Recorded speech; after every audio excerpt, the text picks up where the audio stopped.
استاذہ آج سفر کرنا چاہتے ہیں غفلت سے خوف الہی تک کا. غافل شخص کون ہوتا ہے اور غفلت کیوں پاک زندگی گزارنے کے لیے ایک ہرڈل ہے؟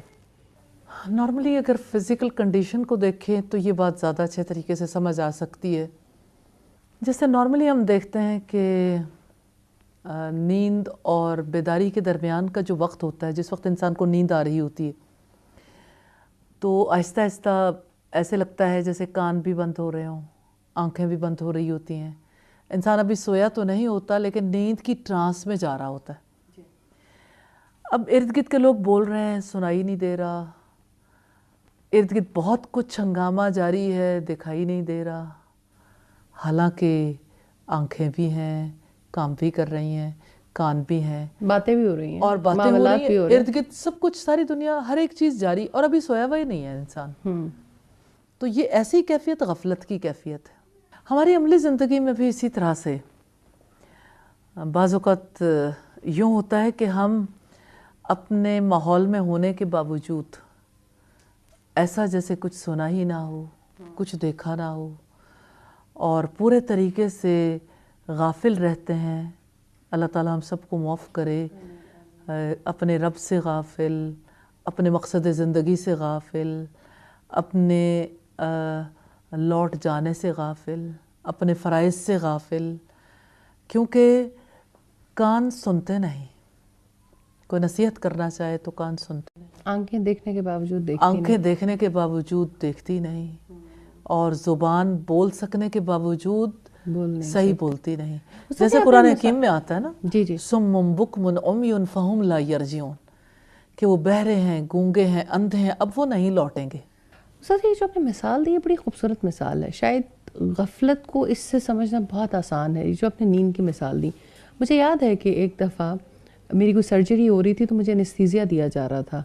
میرے ارد گرد لوگ بول رہے تھے، میں کچھ بھی کرنا چاہتی تھی، لیکن وہ تھوڑی سی نیند سے آگے کی سٹیج ہوتی ہے جس میں اچانک آپ کی ایکٹیو باڈی کو سلا دیا جاتا ہے. تو یہ غفلت کی بھی کچھ اسی طرح سے کچھ ٹائپس ہوتی ہیں کہ جہاں غفلت شدت اختیار کر جائے. اور نیچرلی ہر چیز جو ہے کبھی اپنے ابتدائی مرحلے میں ہوتی ہے، درمیانی مرحلے میں، پھر جب بالکل اختتام کو پہنچتی ہے تو ظاہر ہے پھر کچھ پتہ نہیں ہوتا.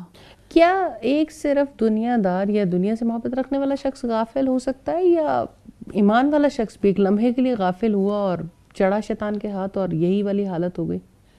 غفلت تو غفلت ہی ہے، وہ اور لمحے کی ہو یا کسی پہ بھی طاری ہو سکتی ہے. ہاں یہ ہے کہ ایمان والا چونک جاتا ہے، اور جو ایمان نہیں رکھتا اس کے چونک جانے کے چانسز نہیں رہتے. اس کی مثال یوں ہے جیسے کسی کو نیند کا انجیکشن جب لگایا جاتا ہے تو گریجولی وہ نیند کی کیفیت میں جا رہا ہوتا ہے. تو ابتدا میں ابھی اس کی حالت فرق ہوتی ہے، لیکن اینڈ پہ جو ہے وہ بالکل اسی ٹرانس میں چلا جاتا ہے.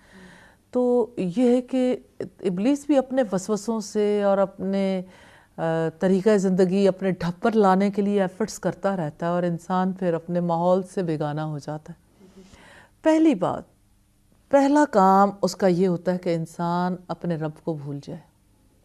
غفلت میں غافل اپنے رب سے، اور اس کے لیے اس کے بڑے ٹولز ہیں. مثال کے طور پر جیسے میوزک غفلت میں مبتلا کرتا ہے، اور اسی طرح سے جیسے نشہ انسان کو غافل کر دیتا ہے، اسی لیے نشہ حرام ہے، اسی لیے میوزک حرام ہے. لیکن اس کے علاوہ کچھ ایسی چیزیں بھی ہیں جن کو کوئی حرام نہیں سمجھتا، اپنے لیے سب نے جائز قرار دے رکھا ہے. مثال کے طور پر لایعنی فضول گفتگو اور بے مقصد قسم کی مصروفیات، اور اسی طرح سے جیسے ایسی موویز، ڈراماز یا ایسی سٹوریز جن کی وجہ سے انسان کو یعنی اللہ تعالیٰ کی یاد دل میں نہیں رہتی، انسان کا ذہن کہیں اور مصروف ہو جاتا ہے. تو یہ مصروفیات انسان کو غافل کر دیتی ہیں.